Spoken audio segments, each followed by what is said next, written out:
Welcome to Push to Pass podcast with JP Murray, a discussion about business, racing, sports, and life.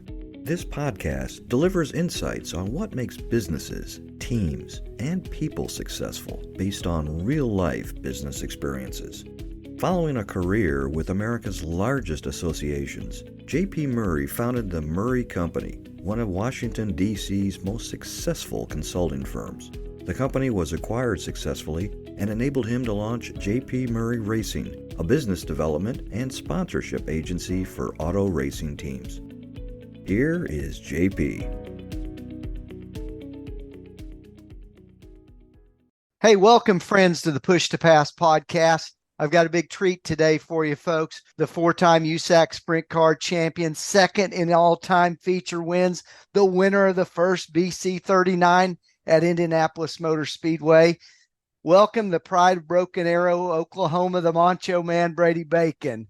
Yeah, JP, thanks for having me on. Today, we're going to kind of focus on some of the underlying business aspects of what you've built.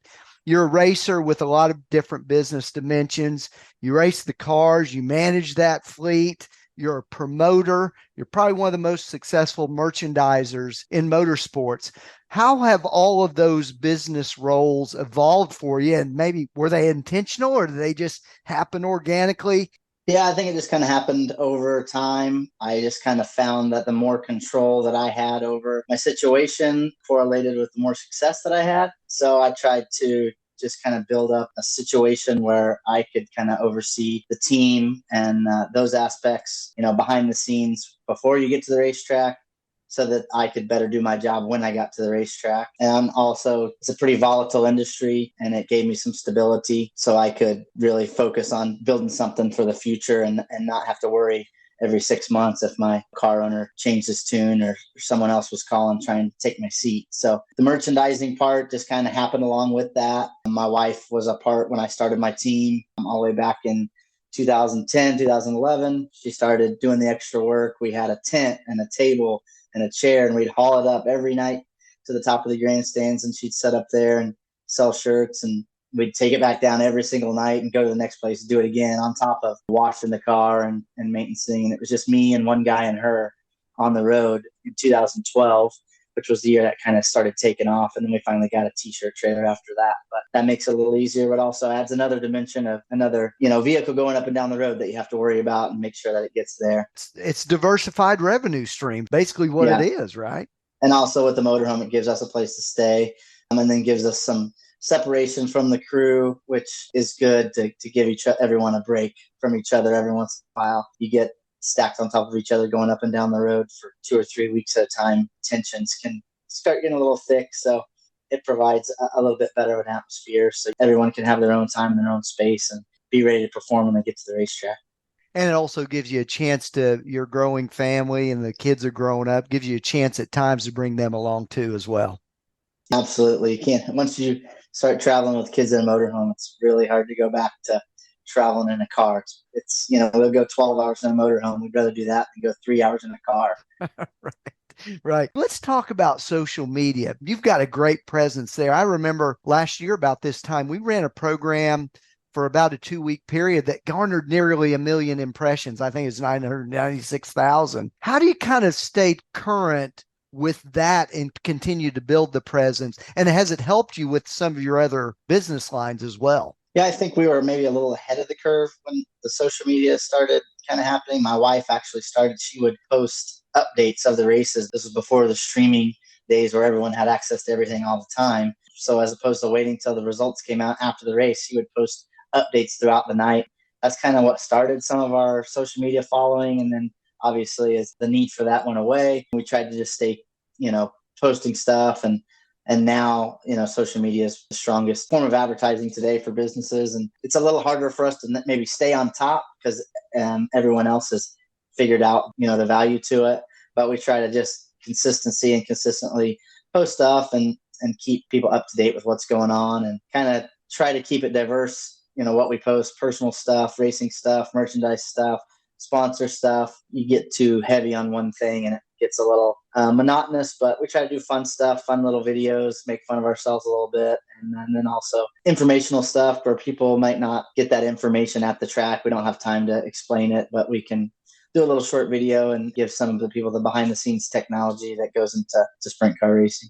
You had the opportunity to bring in the Petroleum Alliance of Oklahoma with the Chili Bowl. We might as well announce it here. They're on board for 2024 as well. You brought in Daredevil Brewing as a new partner. So you're continuing to do that, but keeping some of your current folks happy as well. Are there categories that you think in the partnership area you could do a great job for, you're well positioned for, that are gaps that you might want to make people familiar with or bring their awareness to today?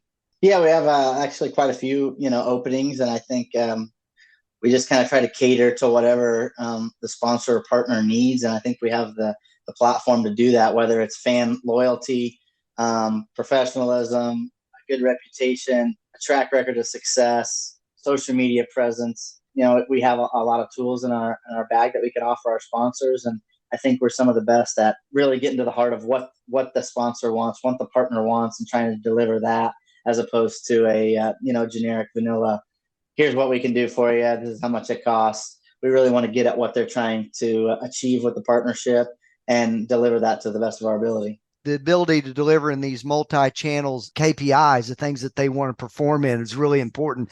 The one that I keep thinking about, and it keeps me up at night, is someone in the dairy, food, or the meat processing space. Like, we could do so many things with a bacon company, an egg company, anything like that. Man, it's just driving me nuts. I wish we'd grab one, and we're working on it. But man, if there's somebody out there, we've got an opportunity, a lot of good ideas for you. For sure, yeah. We're known for some of our creative, catchphrases and things like that, and special design t-shirts, and fans really look forward to that, kind of seeing what we have coming up next. And it really gives our sponsors an extra boost, because they're included on all those programs as well. We were going to talk about the strengths of this effort, and I think that could be it. Your ability to come up with some unique ideas, the co-branding on the merchandise and the apparel. Is that where you think they might get the most value, or is it the fact that you can make changes and deliver on the needs of that sponsor? Is that where you think you're probably best suited?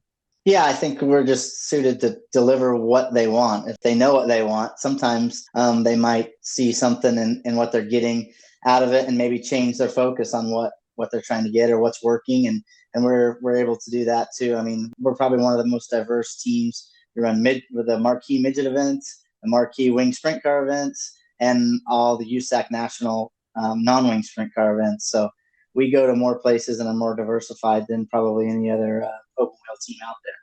I would be remiss if I didn't ask you about this. You follow the business of this sport as a promoter and as a driver and as an entrepreneur, if you will. So the business of sprint car racing, everybody knows, is changing. It's evolving. We've got new sanctioning events that are out there, High Limit, USAC, World of Outlaws, all these different groups. What's your overall view of what the future looks like for the sprint car sport, if you will? Yeah, I think there's portions of it that are going to really elevate it themselves. There's events that are going to be extremely elevated. I think that's kind of what the fans have shown that they want. They want to go to the biggest race that pays the most money with the most good cars, and that's what's working right now. I think the smaller events, the local races that aren't the national touring series with the biggest names are probably going to struggle a little bit or have to maybe pivot on their business model. But the big money races, the big marquee events is really what's taken off in the last few years. And streaming is some of it, just so people can be familiar with those events. But then for those events to continually provide great entertainment value on and off the track so that they make themselves a destination where people don't just want to watch it at home. They want to be there and be a part of it. And that's what these bigger events, I think, are creating and making basically must-see events for their area of the country.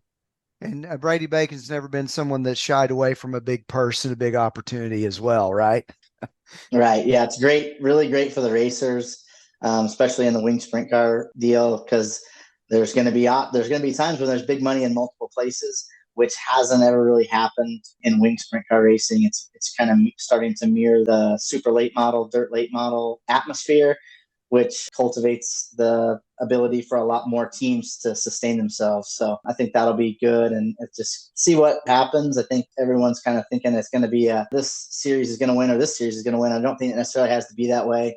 I think there's room for both of them to survive and deliver the unique things that each of them specialize in to certain tracks and certain events all over the country. Hey, Brady, let's end up the show here with a real quick opportunity for you to kind of tell people how to connect with you, and especially around your website and some of your merchandise and apparel. What do you have going on for the holiday season? Yeah, we have a special every day. The first 12 days of December, we have a special each day, something, discounted a lot. And we have little videos and graphics and everything to kind of keep people entertained. People follow along with that. The website's bradybaconracing.com. There's also contact information.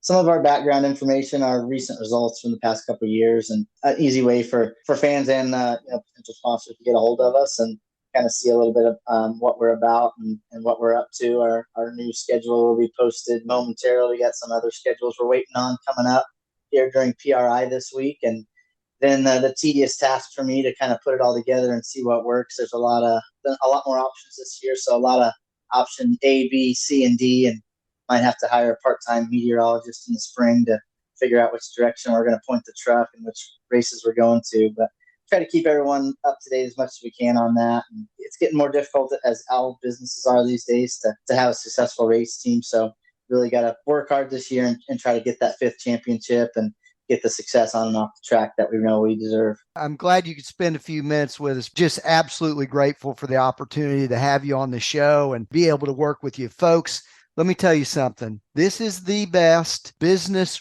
racer I've ever been involved with. He delivers every single time.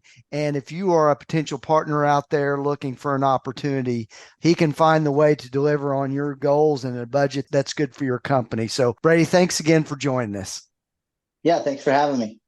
Hey, folks, we'll see you next week on the Push to Pass podcast. On behalf of Brady Bacon, I'm JP Murray. See you next week. Bye-bye, everybody.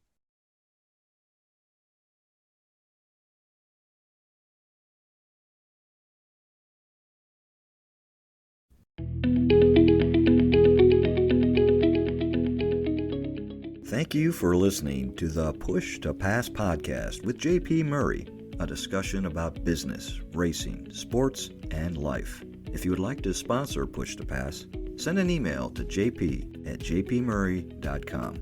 Follow JP on Twitter, LinkedIn, Facebook, and YouTube. His website is jpmurray.com.